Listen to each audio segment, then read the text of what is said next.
అందరికీ నమస్కారం. నేను డాక్టర్ భావన, consultant rheumatologist, Medicover hospitals, sangeet, సికింద్రాబాద్లో. ఇవాళ ఆర్థరైటిస్ గురించి కొంచెం తెలుసుకుందాం.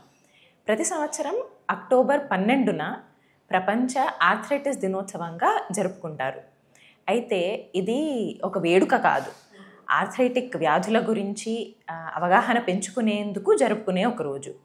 వాటి ప్రాముఖ్యత ఏంటి, ఎవరికి వస్తుంది, ఎలా వస్తుంది, వచ్చిన తర్వాత ఏం చేయాలి అనేది ఇప్పుడు చూద్దాం. ఈ సంవత్సరం world arthritis day theme achieve your dreams, అంటే మీ కలలను సాధించండి.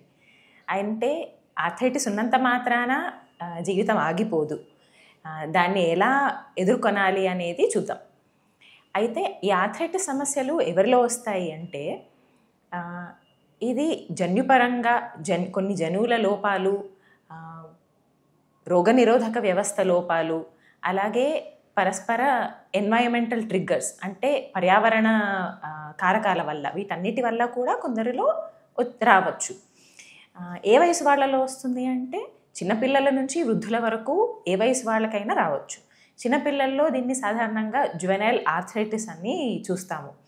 అలాగే జువెనైల్ లూపస్ అని, జువెనైల్ వాస్కులైటిస్ వ్యాధులు కూడా రావచ్చు.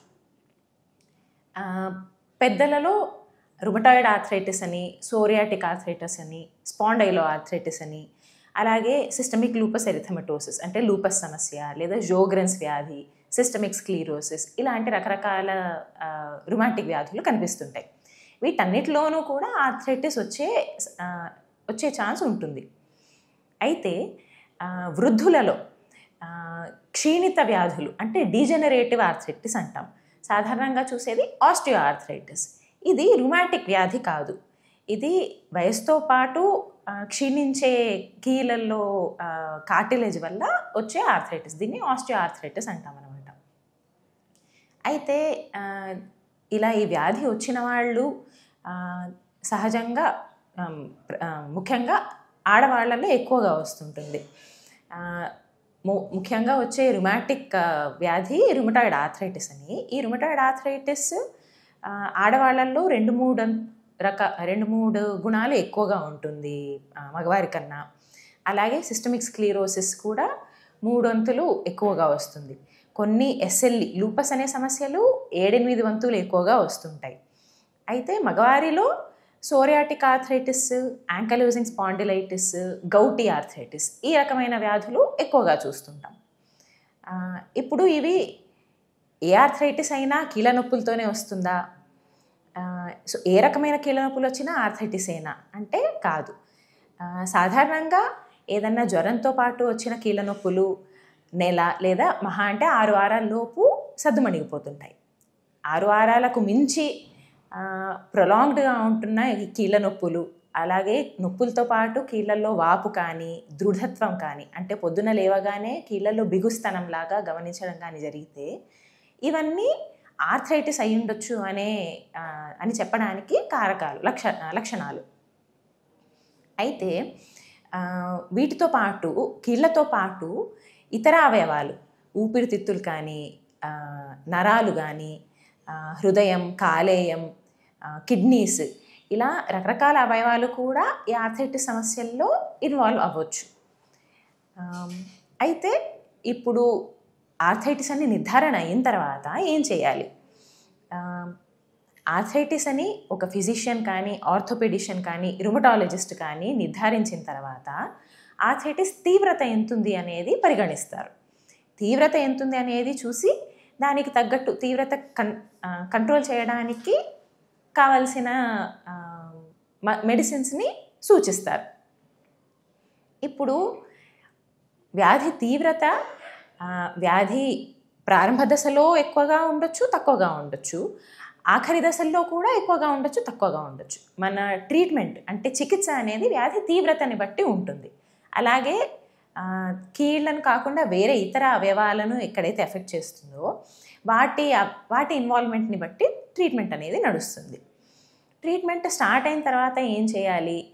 ఈ ఆర్థరైటిస్ వచ్చిన వారి జీవితం ఎలా ఉంటుంది, జీవన శైలిలో ఎలాంటి మార్పులు చేసుకోవాలి అనేది ఒక రుమటాలజిస్ట్గా మాకు వచ్చే చాలా frequent question.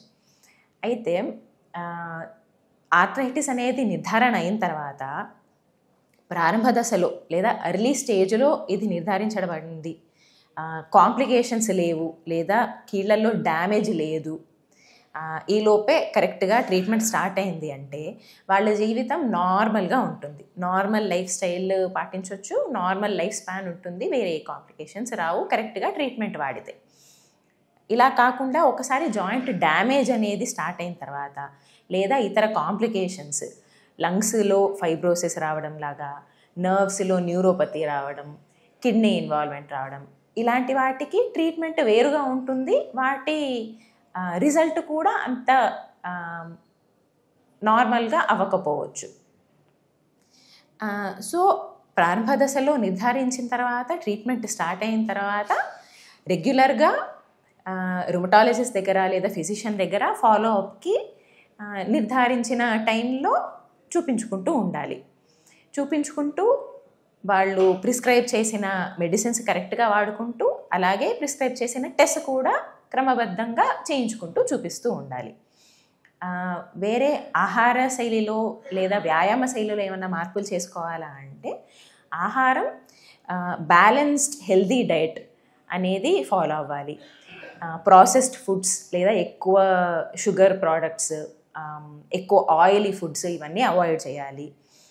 Whole grains, fruits, vegetables, meet, lean meet especially అంటే చికెన్ లాంటిది కన్జ్యూమ్ చేయొచ్చు. ఎక్సర్సైజ్, వ్యాయామ శైలిలో ఏమన్నా మార్పులు చేయాలా, ఆర్థరైటిస్ వస్తే వ్యాయామం మానేసేయాలా అంటే కాదు.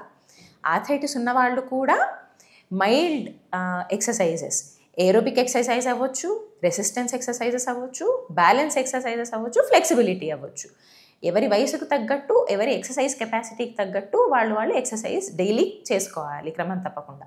వేరే జీవన శైలిలో చేయాల్సిన మార్పులైతే హెల్దీ వెయిట్ అనేది మెయింటైన్ చేసుకోవడం, స్థూలకాయం లేదా ఒబిసిటీ ఉన్నవాళ్ళు వెయిట్ తగ్గించుకోవడం, రక్తపోటు ఉన్నవాళ్ళు రక్తపోటు కంట్రోల్ తెచ్చుకోవడము, డయాబెటీస్ అంటే మధుమేహం ఉన్నవాళ్ళు షుగర్ని కంట్రోల్లో పెట్టుకోవడము, స్మోకింగ్, ఆల్కహాల్ అలవాటు ఉన్నవాళ్ళు ఈ అలవాట్లు మానేసేయడం, ఇలాంటివన్నీ కూడా పాటిస్తే వాళ్ళ జీవితం నార్మల్గా ఏ వ్యాధి లేని వాళ్ళలాగా నార్మల్ లైఫ్ స్టైల్ గడపచ్చు.